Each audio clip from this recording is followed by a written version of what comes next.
Herkese merhaba arkadaşlar, kanalımıza hoş geldiniz. Taşacak bu deniz konusu izleyicileri ekranı kilitledi. Taşacak bu deniz konusu ile izleyicileri etkilemeyi başardı. Dizi Karadeniz'in hırçın doğasında kök salmış, düşmanlığı olan Fırtınalı ve Koçeri ailelerinin kan davası ve bu kan davasının ortasında imkansız bir aşkı anlatıyor.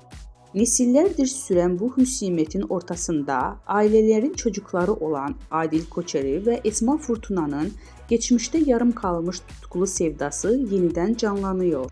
Esme'nin Adil'i vurması tüm olay örgüsünü beklenmedik bir döneme sokar.